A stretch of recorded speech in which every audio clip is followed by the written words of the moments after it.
Good morning, dear students. I hope you all are fit and fine and doing well in your studies. This is your English teacher, Miss Akriti. Today I am going to explain you chapter 3 of English literature, that is Tyne and the Faraway Mountain. Students, this story is about a girl named Tyne Mina. This story is about a dream.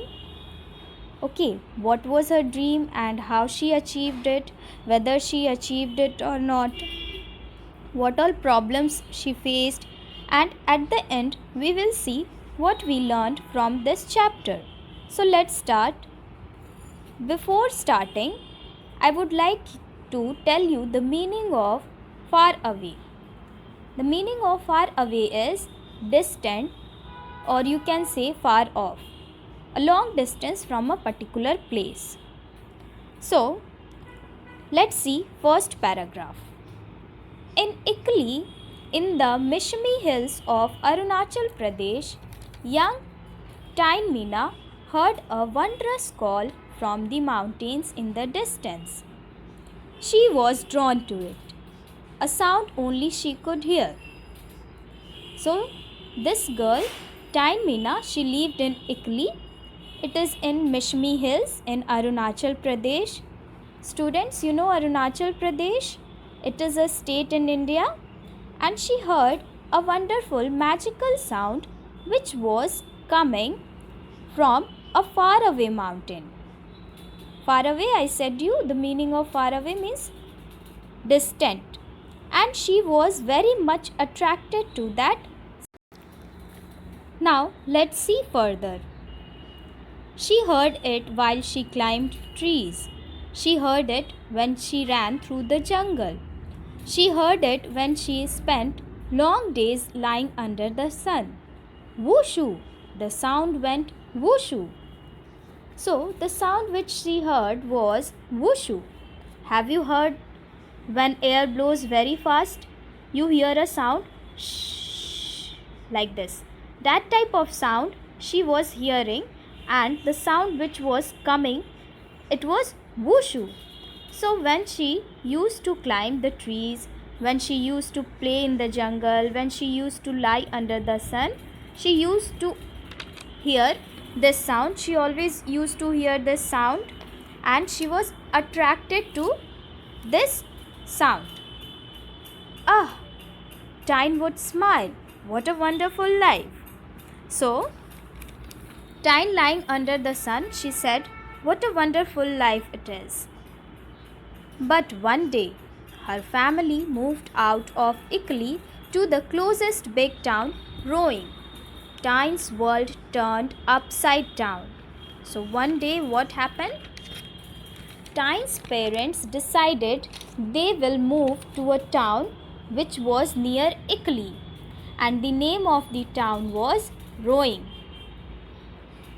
Tyne was very unhappy. She doesn't want to go to the town because she loved playing in the jungle. She loved lying under the sun. She loved that whooshu sound. Okay, and the meaning here of Tyne's world turned upside down is that her life changed completely and she was upset. There was a school in Rowing, but the whooshu had been louder in Ikli. So, students, she got admission in a school in Rowing, and she could also hear that whooshu sound there in Rowing, but it was more clear and loud in Ikli when she was in Ikli. When she was hearing it in Ikli, it was more clear because maybe that mountain from where that sound was coming, that mountain was near to Ikli, and that mountain is very far away from Rowing. So she was very upset because she was not able to hear that sound nicely which she used to hear in Ikli. Tyne wanted to return to her mountains again. Tyne always wanted to go back to her old place, but she couldn't. So what she used to do? Okay. So she trudged to school every day for 10 years, glancing wistfully at the mountains in the horizon. When she finally finished her schooling, Tyne immediately applied to be a porter for army expeditions in the mountains. She would have to carry heavy loads and march over long distances. So, students, what she used to do? She used to go to the school very slowly. She used to walk slowly. She was upset with face down. Okay, it does happens to you children when you don't want to come to school and your mother pushes you to get up, go take a bath, and you wake up slowly. In the same way, Tyne was going to school very slowly. But after 10 years, what she did? She became a porter. Now, what is the meaning of porter? Porter is someone who carry heavy loads of the travelers, of the person who are coming there. So, she became the porter in the army. So, whosoever was coming there for the expedition means journey. I have already told you in the first chapter. In the mountain, she used to carry heavy loads. She used to carry their luggages and she used to walk very long way with that all luggage on her head. Okay. But women were not allowed to be porters in those days. Yes, women were not allowed to be porters because it was very difficult to carry so much load. Tyne did not let that stop her. She dressed as a boy and started to work, carrying nearly 25 kilos of luggage every day. A whole week passed before everyone realized that she was a girl disguised as a boy. So, students, the girls were not allowed to be porters. So, what Tyne did? She disguised herself as a boy. She dressed herself as a boy. She tucked her hairs. She used to speak as if she was a boy. She used to make a voice as a boy was speaking. And she used to continue her work. And for a week, nobody was able to even recognize that she is actually a girl. But after a week, when the people in the army, the officers, everyone recognized that she is a girl. Now let's see what happened to her. Please turn your page number 26. The officers scolded Tyne for breaking the rules, but they knew that Tyne knew the route better than anyone else. So they allowed her to continue working. Her act would later help lift the ban on female porters. So, she was scolded by the officers, but they also allowed her to work as a porter because she knew the route very well. And in those days, there was a ban on females. Ban means a law which doesn't allow you to do something. So, there was a ban on females that they couldn't be a porter. Tyne was a girl who compelled, or we can say that she proved that girls can also do these things. Because of that, ban was also removed on female porters. Okay. In the army, Tyne worked on many expeditions and soon became a coordinator. It was on one of her expeditions as a coordinator that she met Dr. Romeo Methi. At that time, Dr. Methi was working to promote adventure sports in Arunachal Pradesh and immediately identified Tyne's talent. So, Tyne went on many journeys, she went on many expeditions, and soon she was promoted as a coordinator. And as a coordinator also, she did many work. One day when she was on an expedition, while she was going for an expedition, means for a journey as a coordinator, she met Dr. Romeo Meti. So, who was this Dr. Romeo Meti? Dr. Romeo Meti was there to promote the adventure sports.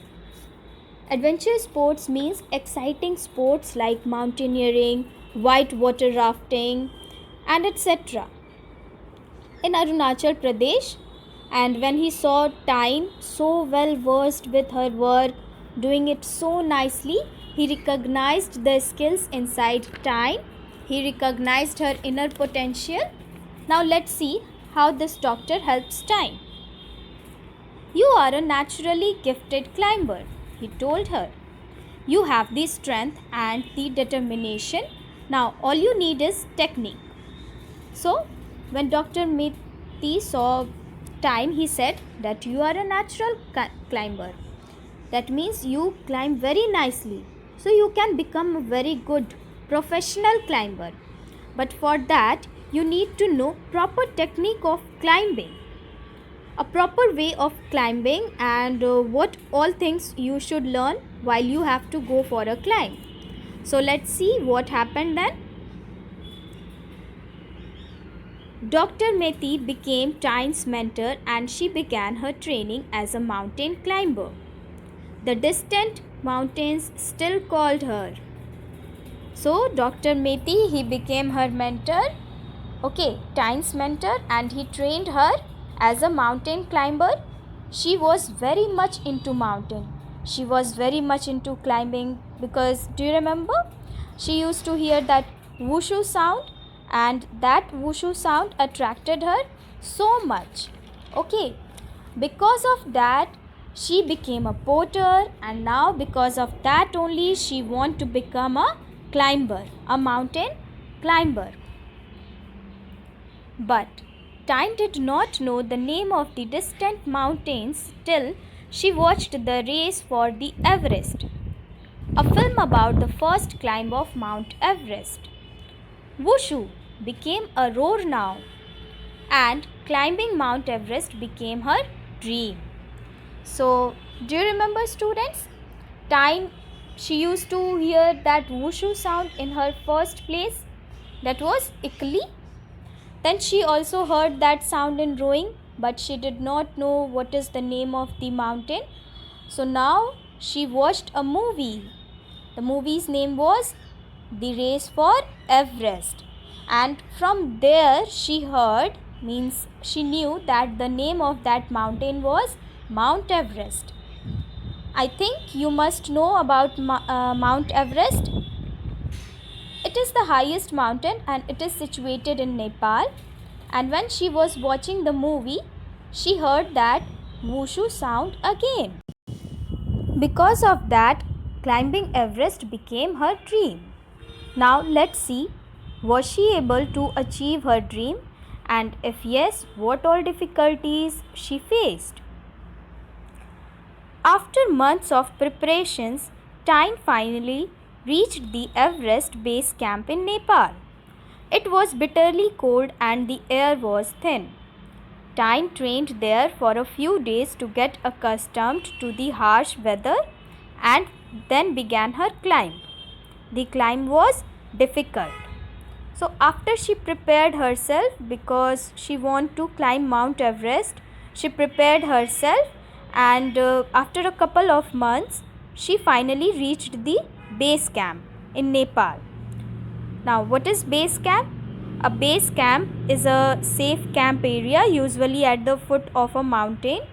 It is the start of a mountain climb.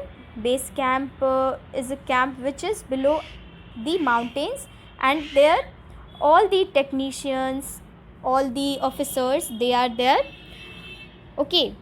for rest of the climbers to help there. And there also, when she reached it, it was bitterly cold. It was very cold over there. And the air was as such, the people over there were not able to breathe properly. Air was thin, means there was not enough air to breathe properly because of the height of the mountain. Now Tyne was also facing the same problem. She was also facing that problem of breathing after reaching there. She was also facing the cold weather over there. So then people first trained her to adjust herself in that environment, in that weather, because the climb was very difficult. The more she goes up towards the mountain, the weather will become more worse there. Okay. So now let's go to the next page, that is page number 27.